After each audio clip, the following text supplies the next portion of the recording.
Valve finally fixed CS2. Well, for the most part. People have had a few days to test it out, and so far it feels playable. The abysmal netcode and the havoc it wrought on hitreg, spray control, and peeker's advantage has been improved dramatically. But in doing so, Valve hard-locked all servers to 64 tick. For how long? We don't know. To what end? We don't know. Will subtick ever actually feel as good as 128? We don't know.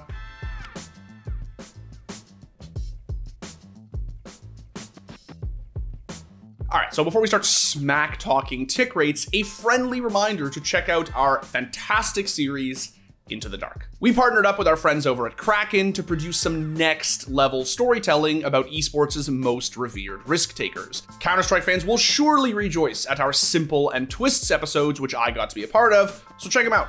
Okay, CS2. So late last week, Valve released 2 updates that significantly improved CS2's player experience. The changes were miraculous, life-changing, and quite frankly, needed. I'm sure I don't need to tell any of you that prior to these updates, virtually every aspect of the gunplay felt horrendous. Like, truly dog.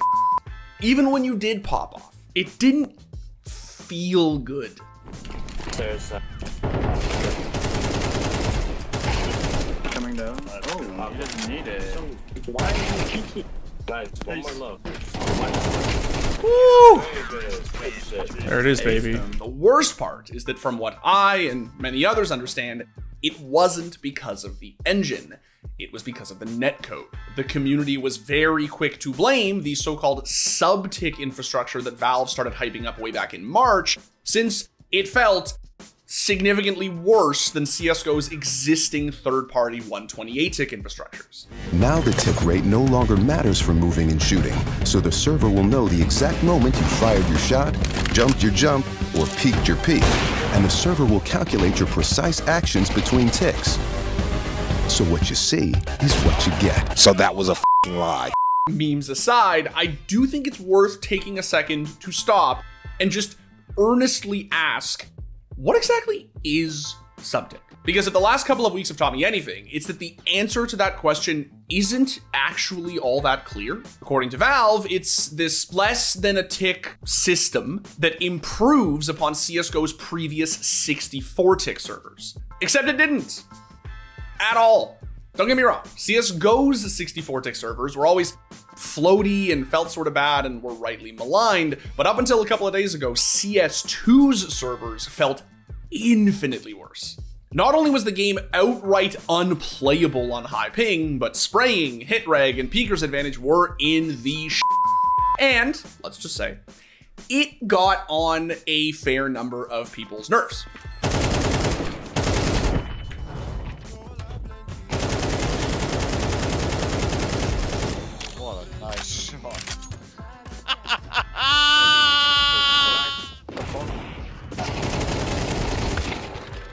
Short and ramp.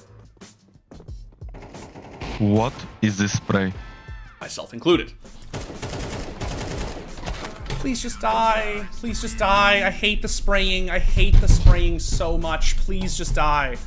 Oh my god, the AK just feels so bad. Now, again, everyone and their mother started blaming this so-called subtick stuff that, as Sponge rightly observed on HLTV Confirmed, no one can actually seem to wrap their head around.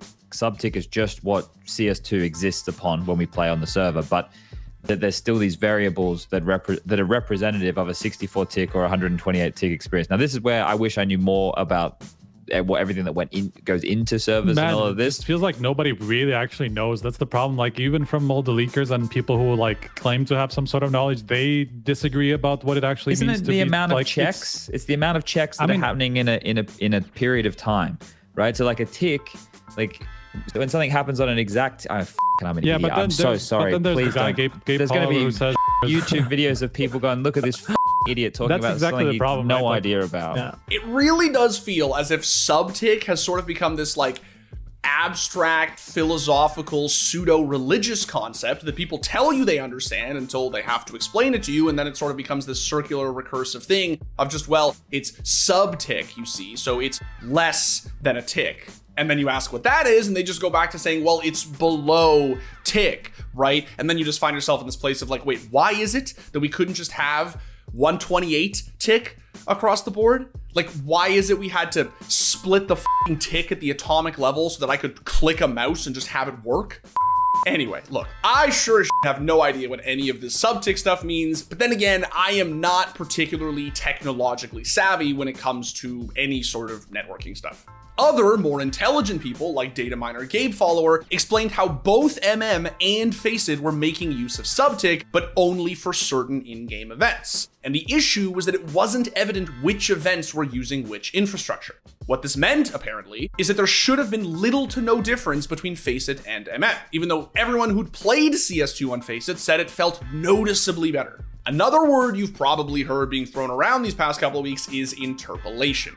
Now, I had no concept of what that meant until I stumbled upon a helpful TikTok by a creator named Willbox, who took pains to explain what it is and how CS2 allegedly fucked it up so bad. Interpolation is a technique that makes movement of players look way smoother. Interpolation does have a cost though.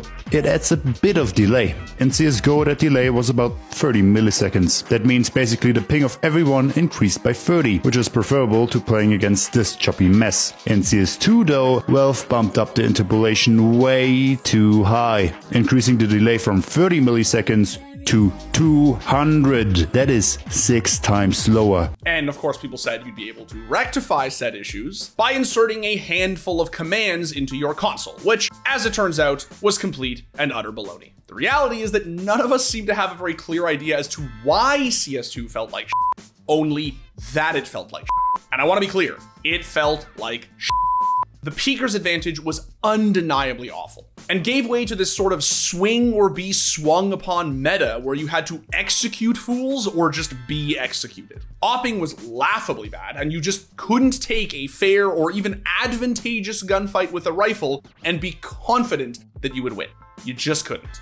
The reason I felt this so acutely is because I haven't fully switched. I still play CSGO a couple of nights a week for ESEA League, so I would do this thing where I'd play CSGO for a couple hours and then switch to CS2 to pug with my friends and notice how jarring the difference actually was. And then on Wednesday, Valve did that super Valve thing where they just released an update, an innocuous looking update with a single offhand line smack dab in the middle that just magically made everything better. And by better, I mean better. Not perfect, not even close, just better. The next day, they released yet another update with yet another single all-powerful line of text that improved the player experience even further. And I gotta say, the second I loaded it up, I immediately noticed the difference. Oh, okay. Yes. Nice shot. Now, to be fair, I don't think it feels even close to as excellent as 128 tick CSGO. It's just not there yet. The question is whether it will ever be. You see, one of the things we learned since these updates is that Valve have now hard-coded 64 tick rates to CS2, like to the client. According to data miner and SteamDB founder Pavel Jundik, even other third-party servers, like Faceit's, cannot run at 128 tick until Valve reverts this setting. So there's two big concerns surrounding this. One, what does this spell for Faceit? The short answer is, it's Valve. Who knows? Turns out that's the answer to a lot of questions surrounding Counter-Strike. Valve may end up loosening this lock since they are currently troubleshooting a beta, and it is a little hard to isolate and rectify issues when the community is just split between two tick rates. But again, who knows? Could be temporary, could be indefinite. Now, if everyone switched back to matchmaking, there would definitely be positives, like undividing the community, which is a good thing. The fact that all quote-unquote serious CSGO players have always been on third-party matchmaking services like ESEA and Faceit has never been particularly great for the health of the scene. That said, I don't think it's that great of a look if Valve just sort of callously render Faceit obsolete. Let's not forget that it was services like ESEA that literally, and this is not an overstatement, literally saved the game back in 2014 when the cheater issue was on the brink of killing it before it ever got started. Valve owes a fair bit to Faceit, and I would be surprised if they just shut them out overnight because of their obsession with keeping everything 64 tick. Speaking of keeping everything 64 tick, that is the second much larger concern. For those who didn't see, Robs put out a really well-presented tweet over the weekend that made the case for 128 tick in a reasoned, measured, non-reactionary way that hopefully will catch the attention of Valve and start a productive dialogue. Because for those who don't know, and I feel like this is common knowledge at this point, Rops is actually a Counter-Strike dev and has worked for years bolstering, I'm just kidding, guys. Yeah, no, he's just a really influential pro player whose opinion carries a ton of weight. His hope, obviously, is that Valve are geniuses who will turn Subtick into an even better infrastructure than 128, as is all of our hopes. The question is whether that's even possible, or whether it's worth taking years and years to do it. Anyway, that's a conversation for a different time. The point is that right now, CS2 finally feels somewhere in the neighborhood of decent. Unless you're holding an angle. Don't ever hold an angle, kids. No, that was the vent guy. One trophy. No, you can't hold angles like I literally contemplated taking the op off of my buy menu because inevitably you fall into that trap where you're just like, oh, this would be a good round to op. I should op here. Like our money's up, we're good. Like this is a good, let's, it's on CT, let's op. I'm gonna op. And you buy an op and then you just get Xantares by a Galil around and you're literally just like, nope, I'm done.